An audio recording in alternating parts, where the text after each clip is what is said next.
Hello students, ये जो video है एग्जैक्टली उन बच्चों के लिए जिन्होंने एमडी ज्वाइन कर लिया है, मतलब जिन्होंने एमडी कॉलेज ज्वाइन कर लिया है और एमडी का कोर्स उन्होंने ज्वाइन कर लिया उनके लिए। तो जैसे ही वो एमडी का कोर्स ज्वाइन करते हैं तो एमडी जो कोर्स ज्वाइन करने के बाद उन्हें 3 साल, क्योंकि एमडी 3 साल की होती है, तो उनको 3 साल में कितने पेपर होते हैं, ठीक है।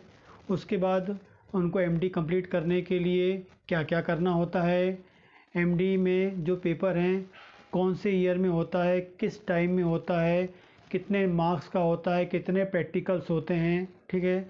और इसके अलावा एमडी कंप्लीट करने में आपको जो थीसिस वर्क होता है उसमें आपको सिनॉप्सिस बनानी होती है, टॉपिक का सिलेक्शन करना होता है और उसके बाद आपको थीसिस बनानी होती है। थीसिस मतलब डिसर्टेशन वर्क करना होता है और डिसर्टेशन वर्क को करने के लिए, थीसिस को कंप्लीट करने के लिए आपको कौन कौन सी बुक्स रेफ़र करनी होती है, कैसे आपको ये पूरी डिग्री कंप्लीट करना है, उस सब के बारे में आपको बताऊंगा, ठीक है। तो देखते हैं हम लोग।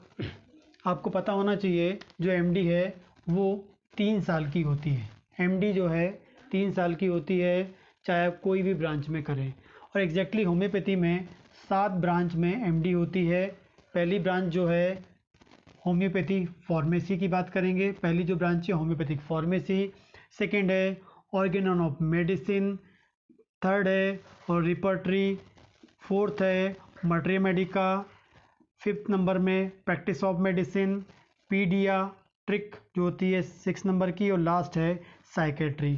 तो टोटल 7 सब्जेक्ट्स में या 7 ब्रांचेस में क्या होता है, होम्योपैथी में एमडी होती है, होम्योपैथी में पीजी होती है, ठीक है। इसमें 4 जो होती हैं होम्योपैथी सब्जेक्ट्स होते हैं, homeopathic pharmacy, Organon of medicine, repertory, materia Medica. ये 4 सब्जेक्ट्स में क्या होता है, होम्योपैथी सब्जेक्ट्स में एमडी होती है। और 3 जो होते हैं मॉडर्न सब्जेक्ट्स होते हैं, practice of medicine, paediatrics and psychiatry, 3 branch में होती है, ठीक है। तो इस किसी भी ब्रांच में यदि आप एमडी कर रहे हैं तो एमडी करने के दौरान आपको कौन कौन से पेपर देने हैं वो हम लोग देखते हैं, ठीक है। तो एग्जैक्टली जो है एमडी का जो है वो 2 पार्ट में एग्ज़ाम होता है। पार्ट 1 बोलते हैं, पार्ट 1 एंड पार्ट 2, 2 पार्ट में होता है। पार्ट 1 और पार्ट 2 2 एग्ज़ाम होंगे पूरे एमडी में। 3 साल की एमडी में 2 एग्ज़ाम होते हैं, हम उसे बोलते हैं पार्ट 1 एंड पार्ट 2, ठीक है। टोटल एमडी में 3 साल के एमडी में 2 एग्ज़ाम होंगे और एग्ज़ाम का नाम हो जाएगा पार्ट 1 एंड पार्ट 2। जो हम पहले बात करेंगे पार्ट 1 पहले होगा, ठीक है। तो जैसे आप एमडी ज्वाइन करते हैं, एमडी ज्वाइन करने के बाद आपका 1 साल जो होता है, शुरू का जो 1 साल होता है वो उसे हम बोलते हैं हाउस जॉब।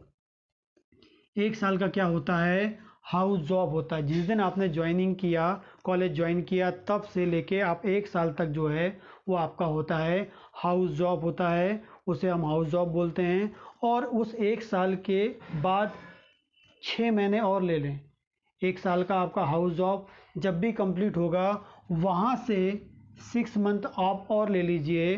तो जैसे आपके 6 मंथ कंप्लीट होंगे, 1 साल का हाउस जॉब हो गया, जिस दिन हाउस जॉब कंप्लीट हुआ और वहाँ से जो जैसे आपके 6 महीने कंप्लीट होंगे, आपका पहला एग्ज़ाम होगा जिसे हम बोलेंगे पार्ट 1। तो जो भी एमडी स्टूडेंट हैं एमडी कर रहे हैं तो उनका जो पार्ट 1 का एग्ज़ाम होगा वो एग्जैक्टली 1.5 साल में होता है। 1.5 साल कैसे काउंट कर रहे हैं, जिस दिन आपने ज्वाइन किया वहाँ से आपका हो गया 1 साल का हाउस जॉब, और हाउस जॉब जिस दिन कंप्लीट होता है वहाँ से 6 महीने के बाद, एग्जैक्टली 6 मंथ के बाद, मतलब 1 साल का हाउस जॉब और जो 6 महीने मतलब 1.5 साल हो जाएंगे। उसके बाद क्या होता है, आपका जो पहला एग्ज़ाम होता है इसे हम बोलते हैं पार्ट 1 बोलते हैं, पहला एग्ज़ाम होता है। और जब आपका पहला एग्ज़ाम होगा, जो पार्ट 1 का एग्ज़ाम होगा, उसमें 3 पेपर होते हैं। उसमें क्या होंगे, आपके 3 पेपर होंगे, ठीक है। एग्जैक्टली पेपर कितने होंगे, 3 होंगे। पहला पेपर की हम बात करते हैं, पेपर नंबर फर्स्ट। तो पेपर नंबर फर्स्ट होता है वो अकॉर्डिंग टू क्या होता है ब्रांच। आप जिस ब्रांच में एमडी कर रहे हैं, जिस ब्रांच को आपने चूज़ किया है उसके अनुसार होता है। यदि आप फार्मेसी में कर रहे हैं, ऑर्गेनॉन में कर रहे हैं, रिपर्टरी में कर रहे हैं, मटेरिया मेडिका में, प्रैक्टिस ऑफ मेडिसिन, पीडिया, साइकेट्री, कोई भी सब्जेक्ट में कर रहे हैं, उसके अनुसार जो पहला पेपर होता है उस पेपर में उस सब्जेक्ट के अनुसार क्या होता है, उस सब्जेक्ट के अकॉर्डिंग जो है क्वेश्चंस आपको पूछे जाते हैं। मतलब जो पार्ट 1 का जो पहला पेपर है, उस पेपर में जो पहले पेपर में जो भी क्वेश्चंस होंगे वो आपके ब्रांच के अनुसार होंगे। यदि मैंने जैसे प्रैक्टिस ऑफ मेडिसिन में क्या किया है, एमडी की है, तो जो मेरा जो पार्ट 1 का जो पहला पेपर था उसमें जो क्वेश्चन पेपर आया था वो प्रैक्टिस ऑफ मेडिसिन के अकॉर्डिंग आया था। प्रैक्टिस ऑफ मेडिसिन में जो सिलेबस बनाया गया उसके अनुसार मेरा वहाँ से क्वेश्चंस आए थे। ठीक है। ठीक है, उसमें जो एक पेपर होगा मतलब आपका वो थ्योरी पेपर होगा 100 नंबर का, और एक प्रैक्टिकल होगा आपका 100 नंबर का।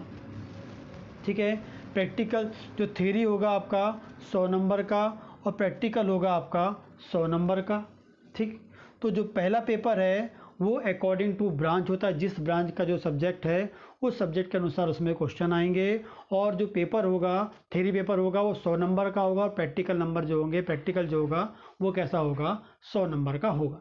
ठीक है, जो पेपर सेकेंड होता है उसमें जो सब्जेक्ट है रिसर्च मेथडोलॉजी एंड बायोस्टेट। ठीक है, रिसर्च मेथडोलॉजी एंड बायोस्टेट ये सब्जेक्ट होता है। ये नया सब्जेक्ट नहीं है, एग्जैक्टली इसके बारे में जो थोड़ा बहुत जो आप कह सकते हैं स्टडी आप कम्युनिटी मेडिसिन में करते हैं। ठीक है, तो रिसर्च मेथडोलॉजी एंड जो बायोस्टेट है ये सब्जेक्ट में से आपका जो है पेपर सेकंड बनता है, और इसका सिर्फ और सिर्फ थ्योरी पेपर होता है 100 नंबर का। सिर्फ और सिर्फ थ्योरी पेपर होता है 100 नंबर का। रिसर्च मेथडोलॉजी एंड बायोस्टेट का थ्योरी पेपर होगा, प्रैक्टिकल पेपर नहीं होता है। और इसके बारे में थोड़ा बहुत आप स्टडी कब करते हैं, कम्युनिटी मेडिसिन में करते हैं। ठीक है, जो पेपर थर्ड होता है वो एग्जैक्टली होता है advance teaching of fundamental of homeopathy. तो जो होम्योपैथी का फंडामेंटल वो कौन है, ऑर्गेनन ऑफ मेडिसिन, दूसरा कौन सा है homoeopathic repertory and materia medica. इन तीनों को मिला के जो है पेपर थर्ड आपका आता है, और इसमें भी जो थ्योरी होता है वो 100 मार्क्स का होता है, एंड जो प्रैक्टिकल है वो भी कैसा होता है, 100 मार्क्स का होता है। तो कुल मिला के जो पेपर जो आपका पार्ट 1 है जो 1.5 साल में हो रहा है इसका एग्ज़ाम, वो उसमें 3 पेपर होंगे। पहले पेपर में जो होगा आपके जो सब्जेक्ट है जो भी आपने ब्रांच ली उसके अकॉर्डिंग आएगा, और उसमें थ्योरी और प्रैक्टिकल होगा 100 नंबर का। दूसरा जो है आपका पेपर जो है वो रिसर्च मेथडोलॉजी एंड बायोस्टेट का होता है, जिसमें सिर्फ और सिर्फ थ्योरी पेपर होता है, प्रैक्टिकल नहीं होता है। और जो तीसरा है वो जो है फंडामेंटल सब्जेक्ट जो है होम्योपैथी के, Organon of medicine, repertory and materia Medica, उस तीनों को मिला के क्या होता है पेपर बनता है, और उसमें थ्योरी 100 नंबर का और उसमें प्रैक्टिकल होता है 100 नंबर का। ठीक है, तो कुल मिला के 3 पेपर होते हैं, और इन 3 पेपर्स को क्लियर करके ही आप पार्ट सेकंड है उसका आप एग्ज़ाम दे सकते हैं। तो पार्ट फर्स्ट में आपको ये 3 पेपर देने हैं जिसे हम बोलते हैं पार्ट फर्स्ट। और पार्ट फर्स्ट कब हो रहा है, एग्जैक्टली 1.5 साल के बाद आपका एग्ज़ाम हो रहा है लगभग। आगे हम बात करते हैं पार्ट सेकंड की बात करेंगे। जो पार्ट सेकंड का जो एग्ज़ाम है वो पार्ट फर्स्ट जो है आपका हुआ था, जो एग्ज़ाम पार्ट फर्स्ट हुआ था वहाँ से 1.5 साल के बाद पार्ट फर्स्ट एग्ज़ाम के 1.5 साल के बाद फिर आपका होता है। ठीक है, पार्ट सेकंड का एग्ज़ाम जो होता है वो आपका 1.5 साल के बाद होगा। कब, जब पार्ट फर्स्ट का एग्ज़ाम हुआ था वहाँ से काउंट करेंगे, उसके बाद जो 1.5 साल होता है। पार्ट 2 में जो है आपका इसमें भी 2 पेपर इसमें होते हैं, 2 पेपर। जो पार्ट 2 है इसमें 2 पेपर होते हैं, और जो दोनों के दोनों पेपर जो है आपकी ब्रांच के अकॉर्डिंग होते हैं, जो आपके ब्रांच के सब्जेक्ट हैं उससे ही आपका क्वेश्चन बनता है। ठीक है, तो जो ब्रांच है जो आपका पार्ट 2 है उसमें 2 पेपर होंगे। ठीक है, एक पेपर जो होगा पेपर फर्स्ट 100 नंबर का होता है, पेपर 2 100 नंबर का होता है। और जो दोनों पेपर हैं उसमें अकॉर्डिंग टू ब्रांच, जिस ब्रांच के, यदि आप होम्योपैथिक फार्मेसी के हैं तो फार्मेसी के अकॉर्डिंग वहाँ क्वेश्चन आएगा, रिपर्टरी के तो रिपर्टरी का आएगा, मटेरिया है तो मटेरिया का आएगा, प्रैक्टिस ऑफ मेडिसिन से आपका जो है वहाँ से जो क्वेश्चन में आएंगे आपका पेपर फर्स्ट और पेपर 2 में। और इसके अलावा इसमें प्रैक्टिकल एग्जाम होता है जो 200 नंबर का होता है। जो कितने नंबर का होता है, 200 नंबर का होता है। ठीक है, तो पार्ट जो सेकेंड है वो आपके पार्ट फर्स्ट के एग्ज़ाम के 1.5 साल के बाद होगा, उसमें पेपर 2 होंगे जो 100 नंबर के होंगे। जो पेपर में जो आपको क्वेश्चंस आएंगे वो अकॉर्डिंग टू ब्रांच, जिस ब्रांच के हैं आप उस सब्जेक्ट के अकॉर्डिंग आएंगे। और प्रैक्टिकल भी जो आपका होगा उसमें 200 नंबर का इसमें होगा। ठीक है, तो ये आपका पार्ट 1 है और पार्ट 2 है, कंप्लीट 3 साल में आपका हो रहा है। ठीक, तो इसमें जितना भी मैंने आपको सब्जेक्ट्स बताए हैं, जैसे कि हम बात करेंगे जो ब्रांचेस है होम्योपैथिक फार्मेसी के लिए, जो आपने बुक BHMS के दौरान यूज़ किया था वो आप बुक इसमें यूज़ कर सकते हैं। ऑर्गेन ऑफ मेडिसिन की जो बुक हैं जो आपने BHMS के दौरान किया था उसको आप यूज़ करेंगे। रिपर्टरी में वही करेंगे, मटेरिया मेडिका में भी आप वही लेंगे, प्रैक्टिस ऑफ मेडिसिन में भी आपको वही बुक पढ़नी है, पीडियाट्रिक की बुक वही लेनी है और साइकेट्री की बुक भी आपको वही लेनी है। इसके अलावा इन सब बुक को यदि आप परचेस करना चाहते हैं, इन सब बुक का जो लिंक है मैं डिस्क्रिप्शन में आपको दे दूंगा, आप वहां से उसे डायरेक्टली परचेस कर सकते हैं। इसके अलावा एक नया सब्जेक्ट जो है आपका रिसर्च मेथडोलॉजी एंड बायोस्टेट, इसका जो है थोड़ा डिटेल हमको कम्युनिटी मेडिसिन में मिल जाता है, लेकिन MD के दौरान इसका एकदम कंप्लीट आपको जो बेसिक नॉलेज चाहिए होता है उसके लिए आपको एक अलग से बुक पढ़नी होती है। और वो बुक जो है 2 बुक इसकी आती हैं, दोनों बुक आप ले लीजिए। एक आती है गन बावले की बुक, गन बावले की बुक आती है, और एक बुक आती है डॉक्टर JV दीक्षित। गन बावले का बुक ले सकते हैं या JV दीक्षित का बुक आता है, दोनों बुक मैंने लिया हुआ था। मैंने अपने ड्यूरिंग MD इसी से स्टडी की ताकि प्रॉपरली मैं इसके बारे में नॉलेज ले सकूं, क्योंकि ये जो दोनों बुक है मतलब जो आपका रिसर्च मेथडोलॉजी और बायोस्टेट का जो सब्जेक्ट है वेरी वेरी इंपॉर्टेंट होता है MD के लिए, क्योंकि इस सब्जेक्ट को आप प्रॉपर स्टडी करेंगे तभी तो आप रिसर्च कर पाएंगे। क्योंकि जब आपको MD करना होता है उसमें पार्ट 1 और पार्ट 2 के एग्ज़ाम तो आप क्लियर करेंगे, साथ में एक मोस्ट इम्पॉर्टेंट चीज़ होती है जिसके बिना आपकी MD कभी कंप्लीट नहीं होगी, और उसका नाम होता है आपको थीसिस बनानी होती है। थीसिस बनानी पड़ेगी या डिसर्टेशन वर्क आपको करना होता है, रिसर्च वाला काम करना होता है, पूरा आपको MD में थीसिस बनानी होगी। डेजर्ट जिसे हम क्या बोलते हैं, थीसिस भी बोल सकते हैं, जिसे हम डिसर्टेशन वर्क भी बोल सकते हैं या डिसर्टेशन भी बोलते हैं।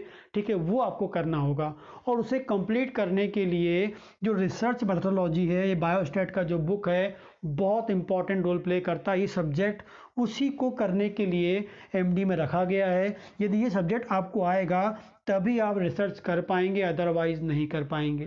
ठीक है, तो ड्यूरिंग MD आपको जो रिसर्च करना है, जो थीसिस बनानी है, वो इस सब्जेक्ट के द्वारा ही होती है। और इस सब्जेक्ट का कंप्लीट कॉन्सेप्ट क्लियर करना है तो आपको गन बावले एंड डॉक्टर JV दीक्षित का बुक लेना होगा। यदि इन बुक को आप ऑनलाइन परचेस करना चाहते हैं तो इसका मैं लिंक आपको डिस्क्रिप्शन में दे दूंगा, जहां से आप परचेस कर सकते हैं। ठीक है, तो मैंने आपको बताया कि भाई पार्ट 1 और पार्ट 2 तो कंप्लीट कर लिए, लेकिन आपको थीसिस बनानी होती है, और थीसिस बनाने के लिए सबसे पहले आपको करना होता है सिलेक्शन ऑफ टॉपिक। किस टॉपिक पे आपको थीसिस बनानी है उसको आपको सेलेक्ट करना होगा। उसके बाद उसकी समरी जिसे हम बोलेंगे सिनॉप्सिस बोलते हैं, वो सिनॉप्सिस जमा करनी होती है, टॉपिक का सिलेक्शन करना होता है। ठीक है, इसमें आपको 3 टॉपिक देने होते हैं। जब आपको टॉपिक सिलेक्शन की बात आएगी तो अपने आप अकॉर्डिंग 3 टॉपिक दे सकते हैं जिस पे आप ज़्यादा फोकस करते हैं, जो आपको ज़्यादा आता है। वो टॉपिक्स को आपको अपने सब्जेक्ट्स के अकॉर्डिंग बनाना होता है, वो टॉपिक देने होते हैं। उसमें से फिर एक टॉपिक जो है आपका सेलेक्ट होता है, जो कॉलेज की कमेटी होती है वो सेलेक्ट करती है, और उस टॉपिक पे आपको सिनॉप्सिस बना के देनी होती है, समरी बना के देनी होती है कि भाई मैं ये प्रोसीजर करके इसको रिसर्च वर्क करूँगा। तो सिनॉप्सिस जमा करनी होती है, और जब आपका सिनॉप्सिस कम्प्लीटली कॉलेज द्वारा पास कर दिया जाता है, उसे बोल दिया जाता है कि आपका सिनॉप्सिस ठीक है, उसके बाद फाइनल फिर क्या होता है, आपका डिसर्टेशन वर्क या थीसिस वाला काम चालू होता है, और वो आपको पूरा करना होता है। ठीक है, तो ये पूरा करने के बाद जब ये आपका कंप्लीट हो जाएगा, फाइनल आपकी थीसिस बन जाएगी, डिसर्टेशन बन जाएगा, उसकी फाइनल प्रिंट करा के आपको कॉलेज में जमा करना होता है। ठीक है, और कॉलेज में जमा करना होगा, और कॉलेज में जमा करेंगे, और जब आपका फाइनल एग्ज़ाम होता है, पार्ट 2 का एग्ज़ाम होता है, उससे पहले आपको जमा करना होता है। पार्ट 2 एग्ज़ाम के पहले, जो पार्ट 2 हो रहा है उसके पहले आपको जमा करना होगा। और जब ये एग्ज़ाम होता है उसके प्रैक्टिकल और जो वाइवा एग्ज़ाम होता है, वाइवा एग्ज़ाम में आपका जो डिसर्टेशन वर्क है, थीसिस वर्क है, उससे भी बहुत सारे क्वेश्चंस आपको पूछे जाते हैं। इसलिए आपको पूरा थीसिस के बारे में, डिसर्टेशन के बारे में कंप्लीटली आपको पता होना चाहिए। ठीक है। और जो डिसर्टेशन वर्क होता है, जो थीसिस वर्क होता है, एकदम नया वर्क होता है, न्यू वर्क होता है। कहीं से आप कॉपी पेस्ट नहीं कर सकते हैं। यदि आप कॉपी पेस्ट करते भी हैं तो इसे पकड़ने के लिए सॉफ्टवेयर्स होते हैं, कॉलेज वाला उससे आपको पकड़ सकता है। इसलिए आपको जो भी इसमें काम करते हैं एकदम न्यू होना चाहिए, न्यू ब्रांड होना चाहिए, जो कहीं से कॉपी पेस्ट नहीं होना चाहिए। तो ये पूरा आपको करना होता है, तब जाकर आपका सेकंड पार्ट कंप्लीट होता है और फाइनल आप एमडी क्लियर कर सकते हैं। ठीक है। और इस थीसिस को सेलेक्ट करने के लिए टॉपिक को सेलेक्ट करना है, सिनॉप्सिस बनाना है, थीसिस और डिसर्टेशन वर्क करना है।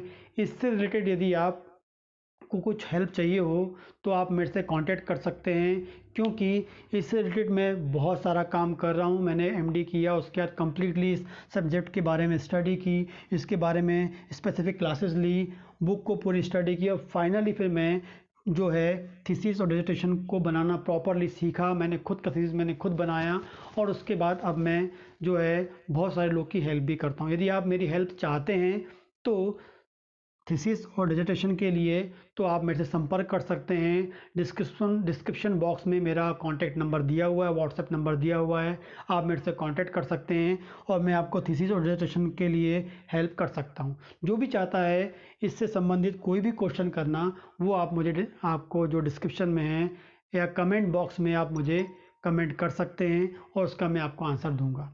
ठीक।